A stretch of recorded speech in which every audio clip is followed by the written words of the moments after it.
어느 교회에 성실하게 신앙생활을 잘하는 젊은 집사님이 있었습니다. 이 집사님은 성도들에게 늘 그야말로 행복 바이러스였어요. 교회 공동체에 모르는 사람이 하나도 없어요. 큰 교회 같으면 누가 누군지 잘 모르지만 적당한 사이즈의 교회는 진짜 신실하게 신앙생활 잘하는 이 한 분의 집사님이 있으니 온 교우들이 행복하고 너무 좋았습니다. 이 집사님은 새벽 예배도 잘 드리고 교회 학교 선생님이고 성가대원이었어요. 작은 교회나 이런 섬김도 할 수 있죠. 새벽 예배 드리고 교사를 하고 성가대도 봉사. 그야말로 온 성도들에게 너무너무 신실한 교회 성도의 모습이었습니다. 그래서 온 성도들의 사랑도 받았어요. 이 젊은 집사님만 보면 너무너무 교우들이 행복해요. 그런데 어느 날 갑자기 이 젊은 집사님이 교회에 나타나지 않습니다. 안타깝게도 그는 깊은 영적 무력감에 빠졌던 것이었습니다.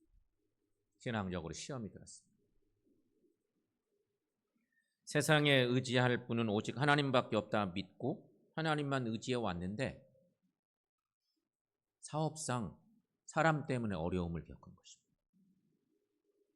자기가 잘못한 게 아니고 사업하는데 어떤 사람 때문에 어려움을 겪고 억울한 일을 당했습니다. 이쯤 되면 하나님을 믿고 살아왔으니까 이 젊은 집사님에게 하나님이 그 문제도 해결해 주시고 그 문제의 사람도 제거시켜 주시고 그래야 되는데 하나님이 침묵하십니다. 낙심났어요.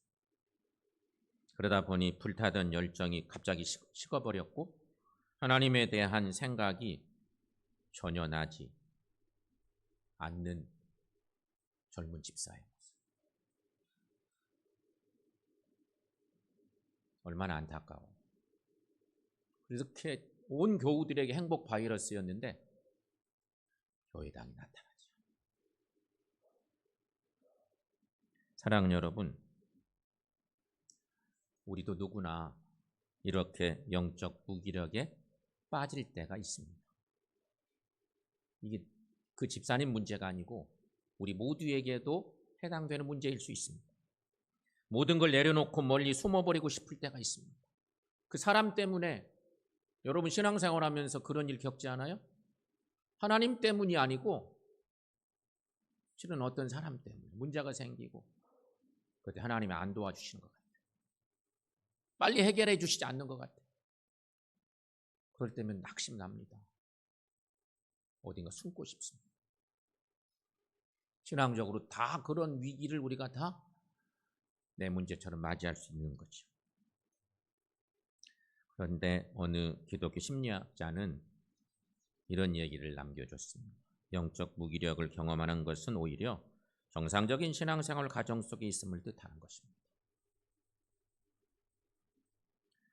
그런 과정을 통해서 신령한 영적 면역력이 생긴다고 이렇게 말했습니다. 여러분, 지금 우리 곁에 영적 무기력에 빠진 성도가 있습니까? 그렇다면 그를 평가하려고 하지 마시고 그가 얼마나 힘들게 싸우고 있는가를 느끼며 그를 위해 기도해 주시기를 바랍니다. 그가 나일 수도 있기 때문에 더더욱 그렇습니다. 시련의 시간을 통해 그 사람이 사람보다 하나님을 더 의지하는 법을 배울 수 있도록 기도해 주십시오. 하나님의 만져주심이 있기를 기도해 주십시오. 사랑하는 성도 여러분,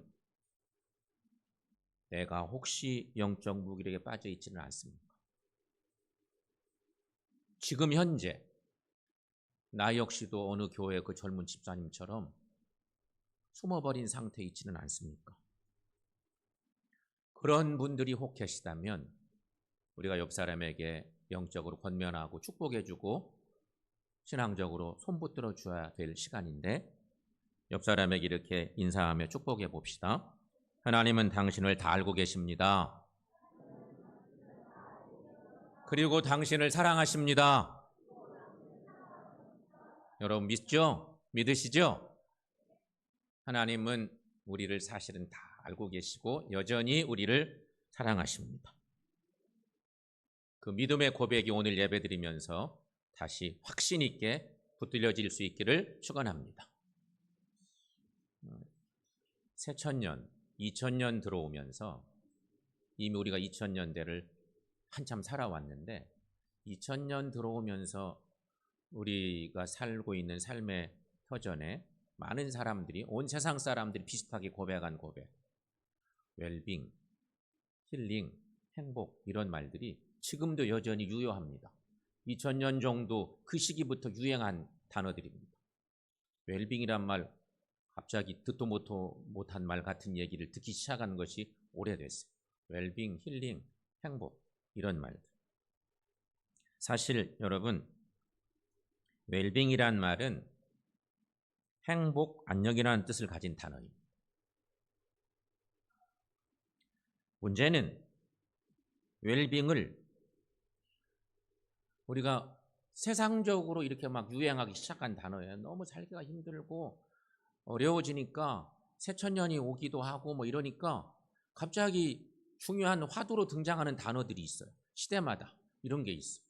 사람들의 생각을 건강하게 붙들어갈 수도 있고 묘하게 신앙적인 것과 반대되어서 우리를 붙들어갈 수도 있는 일인데, 웰빙이란 말 뭐 다 알잖아요.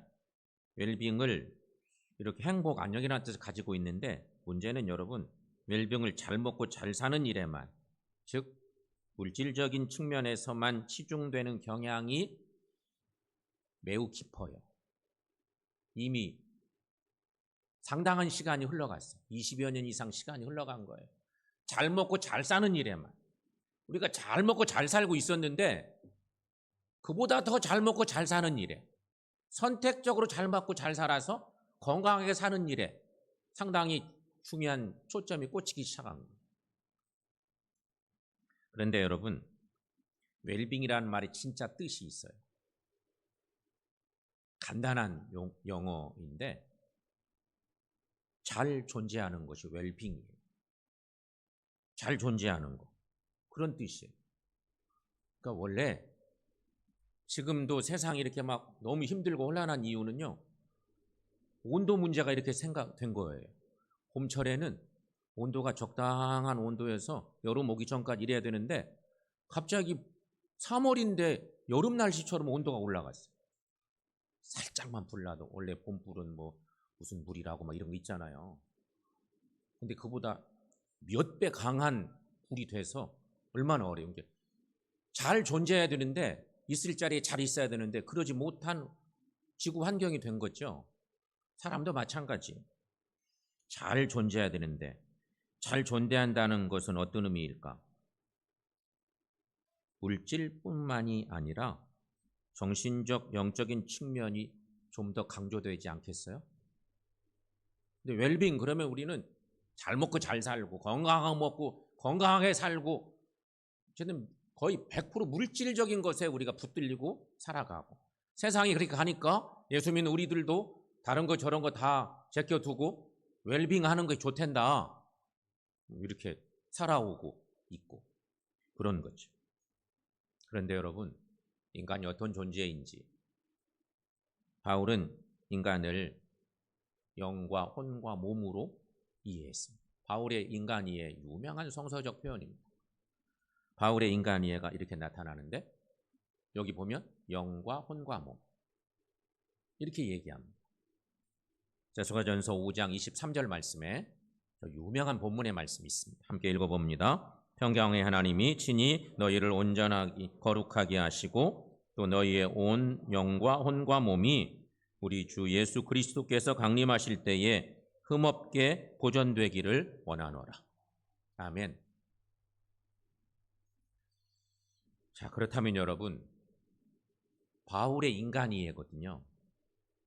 성경에 이런 표현이 쉽지가 않아. 근데 위대한 믿음의 사람 바울이 신앙생활을 깊이 하다가 인간에 대한 이해를 이렇게 표현해 놓은 거예요. 우리도 바울 같은 인간이해를 하고 살고 있는지, 우리도 예수님 꼭 닮아가는 삶을 살면, 신앙생활하면 예수님 꼭 닮아가고 어느 정도 지나면 비슷한 영적 사고를 해야 되는데 이게 참 쉽지가 않아요. 잘 가다가도 세상적인 것이 휙 한번 영향이 들어오면 우리도 모르게 휙 휩쓸려요. 많은 걸 까먹어요. 코로나는 그 엄청난 파고였던 것 같기도 해요. 우리의 신앙적 가치관이 일순간에 많이 변하고 무너지고 그런 거 보면 그런 건데요. 이 웰빙과 관련된 인간의 이해에 대한 것도 마찬가지. 우리에게 올바른 인간 이해가 필요한 이유가 있습니다. 그 이유는 구원받은 이후에 우리가 어떤 삶을 살아야 하는지를 깨닫게 해주기 때문인 것입니다. 우리가 계속해서 말씀으로 변화받는 삶을 살려면 우리가 이렇게 소원하는 것이 있잖아요. 우리가 예수 믿을 때 말씀으로 변화받는 신앙이 되고 싶어. 우리 다 소원이에요. 그런 게. 그런데 그렇게 살려면 우리의 영과 혼과 몸을 어떻게 다루느냐가 중요한 것입니다. 이 얘기를 조금 더 이제 영과 혼과 몸에 대한 바울의 인간이해를 중심으로 한 성서의 가르침이니까 이걸 조금 더 들어가 보려고 합니다. 첫 번째는 우리는 몸을 통해 세상과 접촉하죠. 이 몸은 별로 안 가르쳐줘도 다 아는 것입니다. 거의 뭐 일차적인 표현이라고 할까 뭐 이렇게 할 수 있는데 우리 몸은 직감적으로 뭔가 걸어가다가도 갑자기 뭔가 휙 날라오면 자동으로 이렇게 피하게 되고 그것은 어린 아이일수록 잘할 겁니다. 그 감각이 나이가 드시면 연세가 많이 드시면 그 감각이 떨어져서 괜히 편안한 어떤 데서도 막 넘어지기도 하고 감각이 자꾸 둔해져요. 근데 실은 어린 애들들 그 감각을 어디 가서 막 경험도 시키고 막 이래야 되는데 언제부턴지 우리는 아이들은 학교만 가고 집에 오기 전까지 다 틀에 짜서 착착착 하다가 밖에 나가서 놀고 뛰고 이런 것들은 다 없애버렸고 어디 막 어디서 학교 갔다가 학원 갔다가 뭐 어디 갔다가 체육관 갔다가 저녁 때 되면 엄마 아빠 올 때쯤 와서 집에 들어오고 그리고 자고 그때 엄청나게 개발될 텐데 사실 그렇게 됐어요. 근데 몸은요 세상과 접촉하는 일차적인 기관이죠. 이것은요 스스로 잘합니다. 안 가르쳐줘도 우리 감각이 다 있어서 잘합니다. 몸에 대한 부분. 그 다음에 어려운 것은 이제 진짜 어려운 건 영입니다. 영이란 뭔가? 이 영 문제 때문에 신앙생활하는 우리들도 많은 혼란에 빠지기도 하고 신앙적으로 이 그룹은 어떻고 저 그룹은 어떻고 뭐 이런 얘기도 막 등급을 나누는 것처럼 그럴 수도 있고 그런 건데요. 영은 무엇일까요? 하나님은 영이시기 때문에 오직 영으로만 만날 수가 있습니다. 그게 성경의 얘기입니다. 이 사실을 예수님께서는 수가성에서 사마리아 여인과 나눈 대화에서 확인해 볼 수 있습니다. 유명한 말씀이 거기 있죠. 요한복음 4장 24절 말씀. 주님이 그 수가성 여인에게 말씀하신 그 내용이죠. 함께 읽습니다. 하나님은 영이시니 예배하는 자가 영과 진리로 예배할지니라. 이 말씀 쉽게 표현하면요. 여러분 세상에서 몸은 내가 운동도 하고 여러 가지 막 하고 다녀요.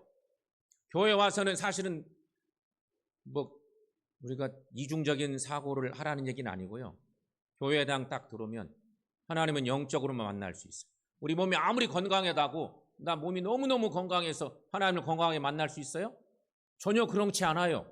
몸이 많이 아프셔도 건강 정말 약해도 근심 걱정 많아도 문제 많아 스트레스 많아도 교회 와서 예배 드릴 때는 정말 우리 마음을 정결하게 다듬고 영적으로 하나님을 만나고 찬양해야 돼요. 몸만 와 있으면 은혜가 될 수가 없어요. 하나님이 받으심 자간 예배 드릴 수가 없어요. 그러니까 우리 모두가 바뀌어야 되는 거죠. 근데 어때요 여러분? 예배 드릴 때 교회 와서 몸만 와 있는 사람들 얼마나 많아요. 습관에 젖어 있어요. 말씀 드릴 때도 그냥 아무 생각 없어요. 찬양할 때 말할 것도 없어. 하나님 받으실까요? 하나님은 영이시니 예배하는 자가 영과 진리로 예배할지니라. 영의 문제가 그런 거예요. 세 번째, 혼이에요. 혼. 혼이란 무엇일까? 홀령이 빠져나갔네. 뭐 이런 소리 우리 하잖아요. 혼. 고린도전서 14장 14절 말씀 한번 읽어봅니다. 내가 만일 방언으로 기도하면 나의 영이 기도하거니와 나의 마음은 열매를 맺지 못하리라. 이 말씀에 대한 해석을 하려고 하지는 않겠습니다. 할 얘기가 많으니까. 그런데 여러분, 나의 영과 나의 마음이 구분되어 있습니다. 마음이란 영어로 마인드입니다. 저 사람 마인드가 좋네 안 좋네 뭐 이런 얘기도 우리가 그냥 말하잖아요. 마인드는 우리의 정신세계는 혼을 얘기합니다. 영과 혼은 비슷한 것 같지만 다릅니다. 그건 분명히 그렇습니다. 자, 여기서 이제 중요한 거 여러분. 바울의 인간이해를 그 중심으로 우리가 하나님의 자녀로 살잖아요. 하나님의 자녀는 어떤 모습으로 살아야 되는지 이게 필요하죠. 건강한 인간이 되고 싶은 마음이 우리 속에 있잖아요. 건강한 인간이란 몸짱인 사람이 건강한 인간이 아니에요. 운동선수 막 키가 막 엄청 크고 사실 그 사람이 건강한 게 아니잖아요. 몸은 너무 건강한데 정신적으로 모자라고 그러면 건강한 게 아니에요. 건강한 인간은 영과 혼과 몸이 서로 조화를 이루어야 돼요. 그래야 건강한 거예요. 그런데 우리는 대부분 몸으로 치우쳐 있는 경향이 짙어요. 안 가르쳐줘도 다 할 수 있는 거예요, 그건. 그래서 요즘 우리나라는 건강에 대한 관심이 도를 넘은 지 오래된 것 같아요. 근데 최근에 미국에서 오랫동안 우리나라 사람인데 미국 의학계에서 최고 의사로 뽑힌 지가 뭐 10회 이상 되고 뭐 암에 대한 최고 권위자인 나이 많은 의사 선생님이 한 번 왔다 갔어요. 그분 얘기 제가 들었어요. 미국은요, 당신 암 걸렸어 그러면 걱정하는 사람이 별로 없대요. 우리처럼 막 말 않고 막 침울하고 막 이런 게 아니고 미국 사람들은 암 걸렸다고 그러면 자랑하고 다닌대요. 나 암이라네. 나 위해서 좀 기도해 줘. 그게 자랑한대요. 그러니까 우리하고는 암에 대한 이해의 폭이 달라. 뭐 약도 더 좋은 약도 있어서 그럴까 싶기도 한데 어쨌든 그 얘기 듣고 저는 충격받았어. 어허, 이렇게 사고가 다르구나. 우리는 암 걸렸다 그러면 여러 가지 프레임들이 막 씌워져요. 그렇잖아요.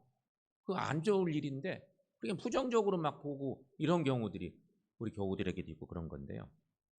놀랍게도 우리나라는 건강에 대한 관심이 도를 넘은 지 오래됐는데 그런데 놀라운 것은 이에 비례해서 우리나라가 OECD 회원국 중 오랜 세월 자살률이 1위입니다. 건강에 대한 염려가 크게 달하는데 상대적으로 자살률도 높고 출산율은 최하위야. 이게 얼마나 안타까운 일이에요. 이거는 우리 사회가 그만큼 건강치 못하고 균형도 잃었다는 증거이기도 한 거죠. 그러므로 여러분, 우리는 이런 문제들을 이렇게 접근해 보려고 합니다. 영성 수도자들의 삶, 그리고 성경 말씀을 통해서 그 비결을 한번 찾아보려고 합니다. 한 수도사가 자기 스승에게 상담을 합니다. 젊은 수도사가 나이 많은 스승에게 상담합니다. 악한 생각이 저를 죽이고 있습니다. 어떻게 하면 좋겠습니까, 선생님? 날마다 저는 악한 생각이 저를 막 사로잡아서 제가 죽을 지경입니다. 상담했습니다. 스승은 이렇게 말합니다.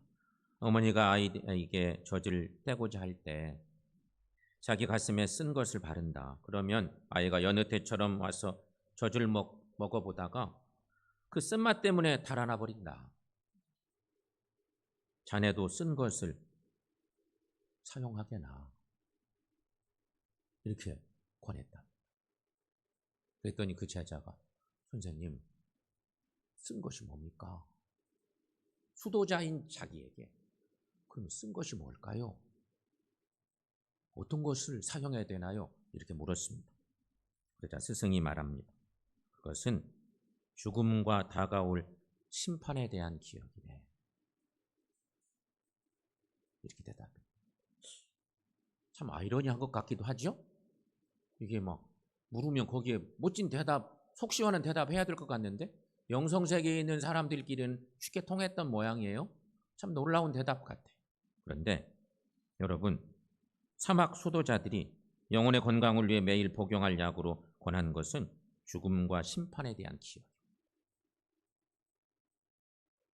우리가 이런 걸 잃어버리고 산다는 거지. 하나님의 자녀인 우리들도 이런 거 별로 신경 안 쓰고 살아왔다는 얘기 아니겠습니까? 그런데 이것을 최초로 가르친 수도자가 바로 수도사들의 아버지인 안토니라고 하는 사람가 이것을 가르쳤습니다. 안토니는 죄를 짓지 않고 살 수 있는 방법을 묻는 제자들에게 이렇게 대답을 했답니다. 나는 날마다 죽노라는 말씀을 깊이 생각해 보는 것이 좋습니다. 매일 죽는 사람으로 산다면 죄를 범하지 않을 것입니다. 나는 날마다 죽노라. 이게 누구의 고백이에요? 사도 바울의 고백입니다. 부활장인 고린도전서 15장 말씀 써나가다가 나는 날마다 죽노라. 이 고백. 그렇습니다. 이런 생각으로 매일매일 산다면 용서하는 삶을 살 수 있고 탐욕과 유혹 그리고 모든 덧없는 것에서 발길을 돌리는 삶을 살게 된다는 것입니다. 또 안토니는 말합니다. 심판의 고통에 대한 두려움 역시 꺼져가는 영혼을 되살리는 방안이라고 가르쳤습니다. 안토니는 그의 후계자 제자에게 나는 참으로 불쌍한 존재다. 내가 어찌 그리스도의 심판대 앞에 설 것인가? 나 자신을 변호하기 위해 무엇이라고 말할 것인가? 끊임없이 자신에게 이것을 물어야 된다고 그렇게 가르쳤다고 합니다. 사랑하는 성도 여러분, 오늘 우리는 이 땅에 그리스도인으로 살아갑니다. 그리스도인은요, 세상 사람들하고 다른 존재죠. 예수 믿고 영적인 구원의 은혜를 입었다면 그 은혜에 합당하게 우리의 삶이 그렇게 살아가야 되는데 여러 가지 가치관들이 주님에게 가까운 가치관을 가지고 살아야 되는데 우리가 그렇게 살고 있는지 이런 묵상들을 해보는데요. 안타깝게도 오늘날 우리들도 세상 사람과 똑같이 웰빙에 빠져 있습니다. 세상 사람들과 전혀 다르지 않은 웰빙에 빠져 있기도 합니다. 그것도 나의 육신적인 건강에 얼마나 매달리는지 모릅니다. 몸짱 만들고 얼짱 만들기에 열을 올리고 있습니다. 그래서 솔직히 우리는 구원받은 하나님의 자녀다운 삶을 살지 못하고 있는지도 모릅니다. 웰빙에 빠지다 보니 영혼 건강에는 관심을 쏟을 수가 없게 되었기 때문에 사람은 그런 거예요, 여러분. 한쪽에 많은 관심을 쏟기 시작하면 어떻게 돼요? 반대편에는 관심을 쏟을 수가 없어요. 균형 잡힌 신앙생활을 해야 되는데 어디엔가 꽂히기 시작하면 다른 많은 것들을 놓쳐요. 우리가 대부분 그렇게 돼 있어요. 그래서 잘 균형 잡힌 삶을 살아야 돼요. 근데 웰빙이 너무 좋은 건데 많은 걸 잊어버리게 만들고 있었어요.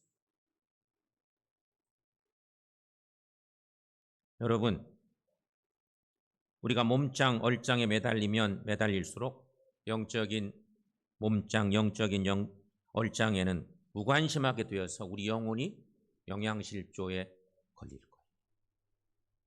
지금 걸려 있는지도 몰라요. 우리만이 알아. 절대적인 중요한 가치관을 어디에 두고 살고 있는지 그것을 점검해 봐야 돼요. 나도 모르게 변해 있거든요.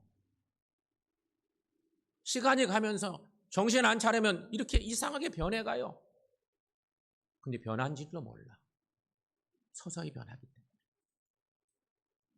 성도 여러분, 우리는 그동안 신앙생활하면서 구원 문제에서 평안과 확신만을 심어준 것이 사실입니다. 예수 믿으면 구원받습니다. 예수 안에 영생이 있습니다. 이게 얼마나 중요한 믿음의 고백입니다. 아멘. 다 그렇게 고백하고 감사하고 그게 틀린 것이 아니에요. 너무너무 행복한 거죠. 예수 안에 영생이 있다고. 하나님 나라 가시려면 예수를 내 구세주로 고백해야 된다고. 구원 문제에 있어서 너무너무 소중한 거지. 다 옳은 말이에요. 그러나 여러분, 구원받은 우리들이 솔직히 죽음과 심판을 잊어버린 지 오래예요. 성서가 가르치고 있는 거 분명히 있지만 그것은 어쩌면 외면하는 거죠. 처음에 외면하고 그리고 건강하게 살고 싶은 생각이 있는 거예요. 그러므로 여러분, 구원받았다고 마음대로 살아서는 안 된다는 것이. 이런 생각들을 해보세요. 그렇다면 아까 얘기한 영성 수도자들 있잖아요. 사막의 영성 수도자들. 겁 많은 영성 수도자들이 잘못된 것인가? 아니면 겁 없는 우리가 잘못된 것인가? 이런 묵상들을 비교적으로 해보는 거지. 우리가 어떻게 살아왔나? 아주 중요한 4개 신앙적으로 복된 것 같은 것은 아멘 받지만 결단하세요. 헌신하세요. 하나님 앞에 반드시 하나님의 심판대 앞에 설 것입니다. 에이, 뭐 그런 부분은 지금 아니어도 근데 그런 믿음의 고백이 없으면 신앙이 건강하게 설 수가 없어. 두 가지가 겸해져야 된다는 거죠. 성경은 구원받은 우리에게 이런 권면을 하고 있습니다. 성경의 내용 중에 여기저기 이런 말씀들이 있어요. 하나, 성경 말씀을 봅니다. 빌립보서 2장 12절 말씀인데 함께 읽습니다. 항상 복종하여 두렵고 떨림으로 너희 구원을 이루라. 빌립보 교회를 향한 바울의 이 성경 얘기는 빌립보서는 기뻐하라, 항상 기뻐하라, 주 안에서 기뻐하라, 계속 그런 메시지였지만 한쪽에서는 이런 내용도 주고 있어요. 두렵고 떨림으로 너희 구원을 이루라. 이미 구원 받았는데요? 아니에요. 때로는 영적인 허리띠를 졸라맬 때는 확실히 졸라매야 되는 거예요. 균형 잡힌 신앙생활 해야 마땅한 거예요. 그리고 이렇게 가르치고 있죠. 또 마태복음 10장 28절 말씀, 이 말씀 너무 잘하는 말씀이에요. 함께 읽습니다. 몸은 죽여도 영혼은 능히 죽이지 못하는 자들을 두려워하지 말고 오직 몸과 영혼을 능히 지옥에 멸하실 수 있는 이를 두려워하라. 두렵고 떨림으로 너희 구원을 이루라. 또 오직 몸과 영혼을 능히 지옥에 멸하실 수 있는 그분을 두려워하라. 우리는 하나님을 사랑하고 좋아하기도 하지만 때로는 두려운 마음을 가져야 돼요.